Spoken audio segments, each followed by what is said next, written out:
A la sociedad michoacana les hacemos de su conocimiento que a partir del día de hoy estaremos laborando aquí las actividades altruistas que antes realizaban los de la familia michoacana.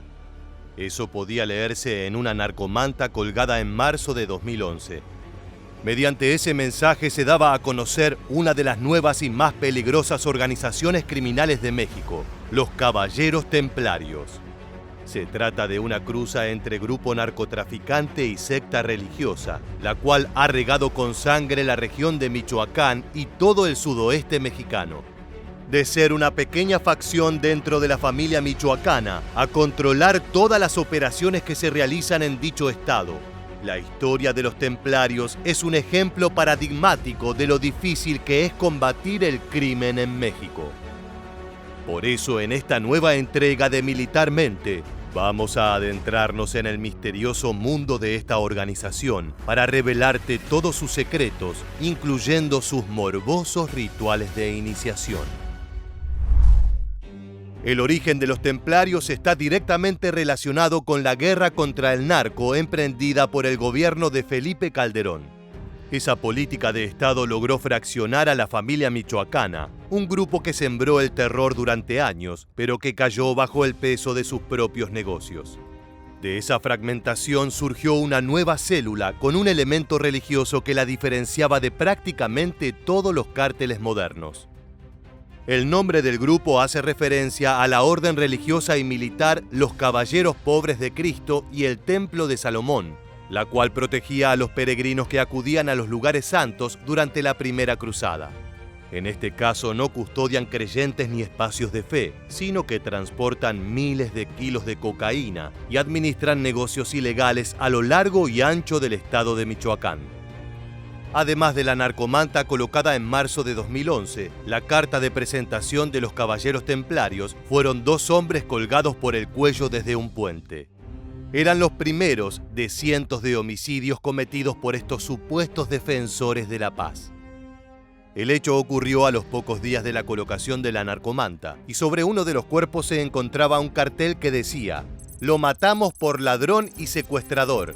Atentamente, los Caballeros Templarios». Desde entonces los asesinatos fueron en aumento, siempre con una excusa aparentemente altruista, pero también con una finalidad directamente relacionada al control del manejo del negocio de la droga. La ventaja de controlar a Michoacán es que el grupo tiene la capacidad de manejar a la ciudad portuaria de Lázaro Cárdenas, un punto clave desde el cual tienen acceso a los envíos de cocaína de Sudamérica. Sin embargo, esa ubicación también es su mayor debilidad. La base del poder en Michoacán significa que tienen relativamente poco control sobre el tráfico de drogas transfronterizo hacia Estados Unidos, por lo que se ven obligados a negociar con otros cárteles para transportar productos ilegales. Esto resultó ser fuente de numerosos enfrentamientos, los cuales analizaremos más adelante. Entre los fundadores de la organización se encuentran pesos pesados del crimen michoacano como Enrique El Quique Plancarte, Servando La Tuta Martínez y José Antonio El Pepe González, todos miembros históricos de la familia michoacana. Sin embargo, ninguno tuvo tanta importancia o fue tan sádico como Nazario Moreno González, alias El Chayo, el profeta narco que construyó una religión alrededor de su figura.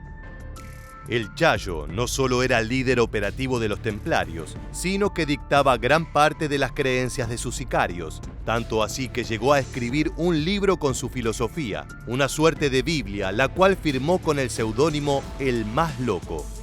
En muchos aspectos, la figura de El Chayo se asemejaba mucho más a la de líderes como Charles Manson que a la de capos narco como el Chapo Guzmán. Sin embargo, si todo esto te resulta increíble, prepárate, porque los rituales de iniciación que profesaba el santo narco son verdaderamente dignos de una película de terror. Cuando El Chayo cayó muerto en 2014, el entonces comisionado federal para la seguridad y el desarrollo de Michoacán, Alfredo Castillo, aseguró que el líder obligaba a los jóvenes reclutas de su cártel a practicar uno de los tabúes más antiguos y grandes de la humanidad: el canibalismo. Como un proceso de iniciación, también usaban los órganos, en este caso el corazón. Obligaban a las personas en este proceso de iniciación a comérselo. declaró Castillo en una entrevista. Además de este elemento caníbal, en numerosos decomisos se encontraron túnicas, cascos y carteles que eran empleados durante los rituales de la organización. Para darle un sentido a todas estas repugnantes actividades sectarias, el cártel contaba con un libro al que llamaban El Código de los Caballeros Templarios, un cuadernillo de 22 páginas ilustrado con caballeros empuñando lanzas y cruces. En su interior se incluye un extenso juramento y se revelan los planes más ambiciosos del cártel. Iniciar una batalla ideológica que nos reta para la defensa de valores que sostienen una sociedad basada en la ética y construida a través de los siglos. Los templarios trataron de difundir sus enseñanzas entre el público con coloridos afiches, banderines, emblemas e incluso túnicas medievales. Una de las tácticas predilectas de los caballeros es presentarse ante la población como servidores del bien público, una barrera necesaria entre los civiles y otros grupos armados que los templarios califican como degenerados y amorales. Líderes como Servando la Tuta Gómez hablaban en plazas intentando poner al pueblo de su lado para asegurar así el funcionamiento de sus negocios ilegales. Si no fuese por la lujosa pistola en su cintura, podríamos confundir a este narco con un político en plena campaña electoral. Más allá de sus supuestas obras altruistas, los caballeros templarios han sido responsabilizados de numerosos casos de homicidio, extorsión, tráfico de drogas y de ataques a la policía. Los cárteles narco están en guerra perpetua para controlar territorio y expandir su negocio más allá de su filosofía y su código de honor. Estos no son la excepción. Uno de sus principales enemigos es el poderoso cártel Jalisco Nueva Generación del Mencho, y sus enfrentamientos convirtieron a Michoacán en territorio en guerra. Las secuelas de esas balaceras pueden verse en las casas, autos e incluso en las iglesias, decoradas con decenas de disparos de fusiles semiautomáticos. No obstante, los caballeros no solo se han enfrentado con el CJNG, sino también con las polémicas autodefensas, grupos paramilitares que suelen luchar contra las organizaciones criminales. De hecho, una de las primeras autodefensas surgió en 2013 en La Ruana, Michoacán, cuando civiles armados se organizaron para defenderse de los templarios.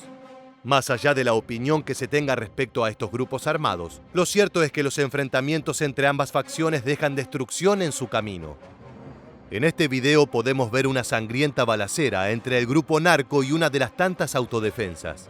La violencia tomó lugar en el pueblo de Pareo y dejó un alto saldo de muertos en ambos bandos. La violencia de los templarios llegó a su punto más álgido y mediático el 6 de septiembre de 2016.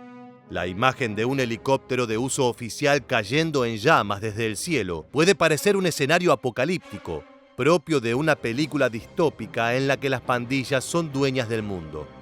Lo increíble es que en esa jornada de 2016, los caballeros lograron destruir el helicóptero de la Procuraduría General de Justicia de Michoacán, eliminando al piloto y otras 3 personas que participaban de un operativo para apresar a un familiar de un miembro del cártel.